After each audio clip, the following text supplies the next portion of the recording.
Hey, what's up, everybody? This is High Performance Mindset Coach Jay Hollingshed, and this is day 29 of my 7 pillars of mental performance in 365 days. Today is Sunday. Sunday's pillar is the first pillar, which is always awareness and mindfulness. Awareness and mindfulness. Now, lately I've been studying an American clinical psychologist and mindful consultant by the name of Dr. Richard Chambers.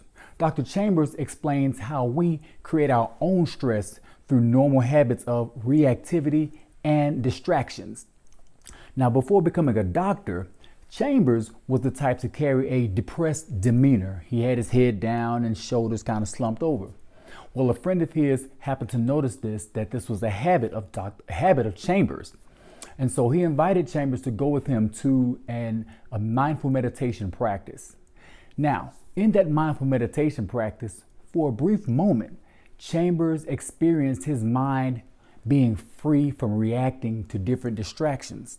He fell in love with this feeling of being free from reacting to different distractions, and so he wanted to do more on his own. He did more starting the next morning. Over time, it became a habit.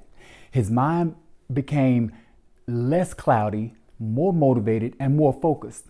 He recalls sitting in a class one day where he started zoning out as he normally does. But this time, he didn't stay zoned out for an extended period of time. He actually noticed himself or felt the fact that he was zoning out, caught himself, stopped the action, and brought his attention and his focus back to class. That was one time.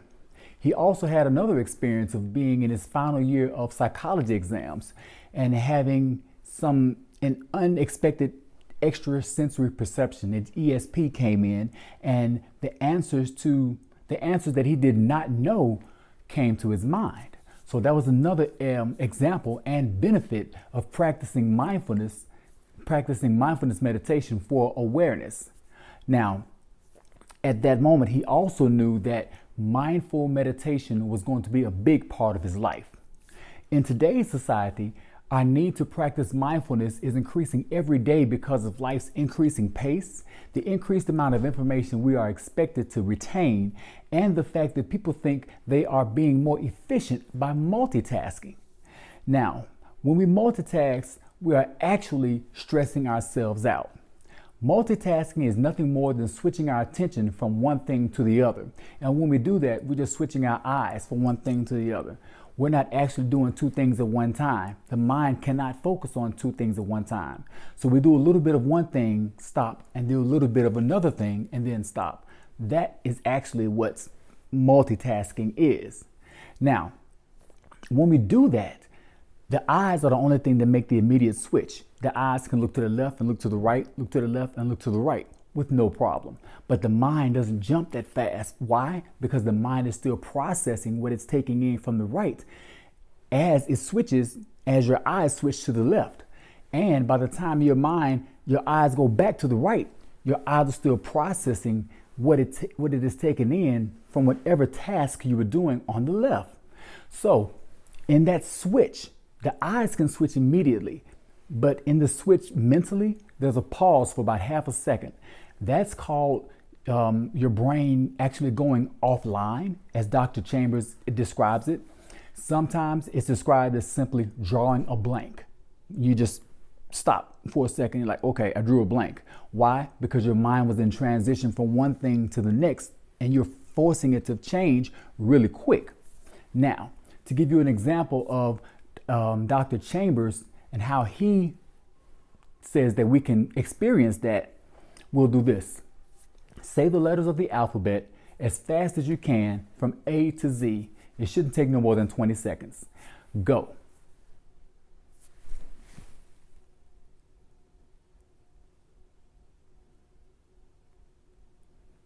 I just completed that in my mind, so that was less than 20 seconds. I'm sure you did the same thing with less than 20 seconds. Now, that was easy. You weren't multitasking. You just went straight through the alphabet. Let's do it again, counting. This time we're going to count from numbers 1 through 26 as fast as you can. Go.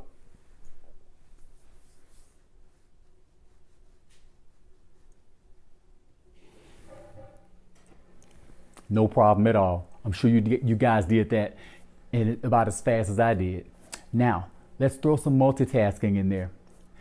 We're going to count and put the numbers with the corresponding alphabet. Example, A1, B2, C3, D4, all the way through to Z26, as fast as you can. Go.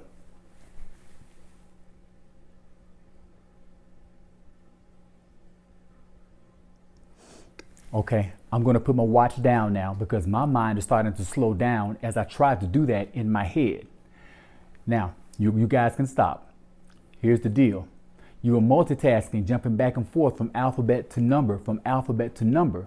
And as you did that, you started to think and you paused. You were pausing as you went from alphabet to number. That's kind of like focusing on number and you focus on an alphabet, focusing on what's on the left and focusing on what's on the right. So when your mind was switching, you were drawing a quick blank. You had that half-second pause. That's when you're drawing a blank, or as Dr. Chambers would say, your mind is going offline. Now, our mind goes offline a lot according to how much we multitask during the day. So think about how often you multitask. Now, think about all the 3,000 to 5,000 social media pop-ups that come up and actually catch your eye during the day. Add those in for the half-second pause or drawing a blank, as I just did. That's a lot of time. Now add that time up. That's a big chunk of your day that could be used for something else. Now, when you do that, you actually take yourself away from being present in the moment. Why do I say that? Because you're not focused on the here, the now. You have that pause going on. It's taking you away from being present in the moment. And what that is robbing you from the power that you have in your life. Being present in the moment is where our power is. Our ability to be present in the moment stimulates our minds to perform at a higher level because it stimulates our mind to perform at a higher level because in that moment, our minds are no longer inside of the societal thinking box. Our minds, our attention, our creativity, our awareness, everything is super heightened and it has no limits, none whatsoever. That way we can think with no limits. We can be as creative as we want to be with no limits.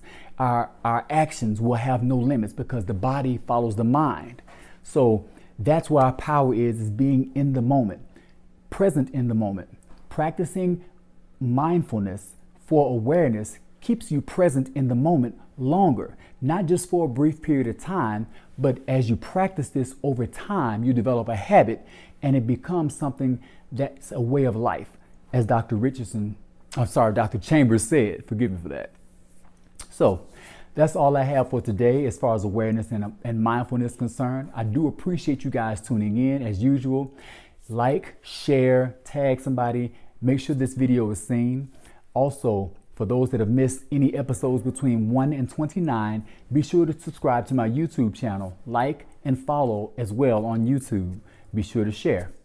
Now, I am high performance mindset coach Jay Hollingshed. I help athletes go pro. I help public speakers gain more confidence, entrepreneurs become more productive. I help executives reach their bottom line. I do all of that by teaching my 7 pillars of mental performance. Through those, we discuss the mind as well. I can get your mind to where this level of awareness and mindfulness is that we just discussed. If you'd like for me to be your coach and you want to speak to me about making that a possibility, go to speaktojay.com, speaktojay.com, and speak to me about it. Thank you so much. Be well, stay blessed, and through love, be a blessing.